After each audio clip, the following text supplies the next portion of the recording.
Bonjour, bienvenue à notre cours sur les propriétés des solutions, chapitre qui se retrouve dans le livre 1, chapitre 4, section 2, les pages 75 à 77. Les exercices en lien avec cette matière-là sont les recommandés de 4.1 à 4.7 et 4.9 et les facultatifs 4.8, 4.10 à 4.12.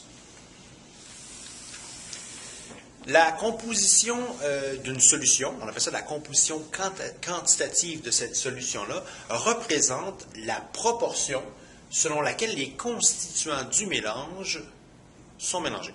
Et donc, dans une solution, il y a souvent un ou plusieurs solutés et un solvant.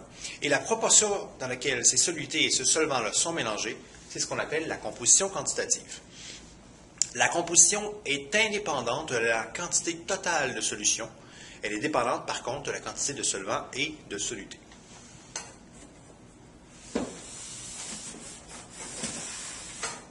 Il y a 4 façons d'exprimer la composition quantitative que nous allons voir à l'intérieur du cours. La concentration, la molalité, la fraction molaire et la fraction massique. Examinons chacune d'entre elles individuellement. La concentration, qu'on abrévie très souvent avec un grand C ou des crochets, parenthèse carrée, et la concentration en soluté de la solution. Et donc, très souvent, on va écrire le soluté en indice ou à l'intérieur des parenthèses carrées. La définition est la suivante. La concentration d'une solution, c'est la quantité de soluté, c'est son nombre de moles, sur le volume total de la solution. Et donc, les unités seront des moles sur une unité de volume, soit le décimètre cube lorsqu'on parle des liquides, ou mètre cube lorsqu'on parle des gaz.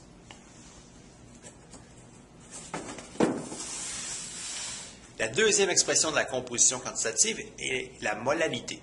L'abréviation, c'est le B, donc on écrit B de soluté en indice. La définition de la molalité, c'est la suivante, c'est le nombre de moles de soluté divisé par la masse du solvant. Et attention ici, c'est très très crucial que vous remarquiez la différence. Ce n'est pas la masse de solution qui se retrouve ici, c'est la masse de solvant, et donc il faut vraiment faire une distinction entre les deux. Les unités de la molalité sont donc des moles par kilogramme de solvant. Et on doit toujours replacer la masse du solvant en kilogrammes pour avoir la bonne réponse.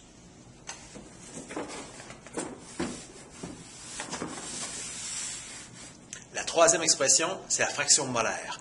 Un grand X avec en indice le soluté. Donc la fraction molaire d'un soluté dans une solution, c'est le nombre de moles de soluté sur le nombre de moles total qui existe dans la solution. Étant donné que c'est des moles et des moles qui sont divisés entre elles, il n'y a aucune unité à la fraction molaire. Ce qui est important aussi de réaliser, c'est que la fraction molaire, lorsque on parle de celle du soluté et de celle du solvant, lorsque toutes les moles de soluté et de solvant sont additionnées entre elles, la proportion donne 1. Et donc, la fraction molaire du soluté et la fraction molaire du solvant, lorsqu'additionnées, ça donne 1. Ceci nous permet toujours de trouver une ou l'autre des fractions molaires si on connaît l'autre. La dernière expression quantitative de la composition quantitative, c'est la fraction massique. Un grand W pour l'abréviation, qui vient de weight.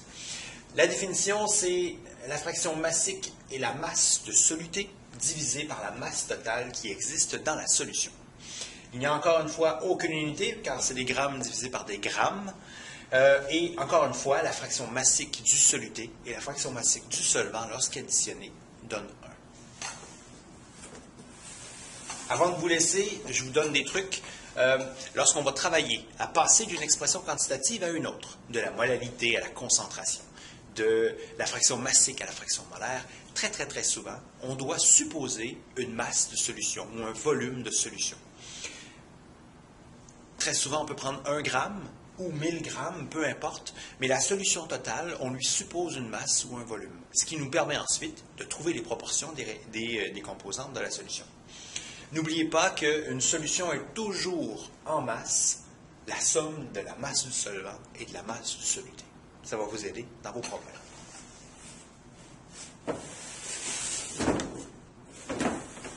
N'oubliez pas non plus, on a travaillé avec la masse volumique, qui est la masse divisée par le volume, et on a travaillé avec le nombre de moles, qui est la masse divisée par la masse molaire. Eh bien, si vous remarquez, la masse se retrouve dans les deux expressions.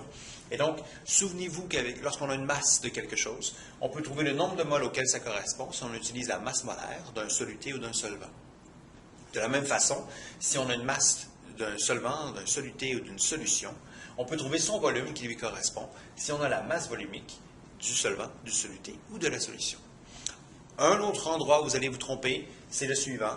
Vous allez confondre la masse volumique du soluté avec celle du solvant, avec celle de la solution. Ce sont trois valeurs, réalités différentes qui ne doivent pas être mélangées.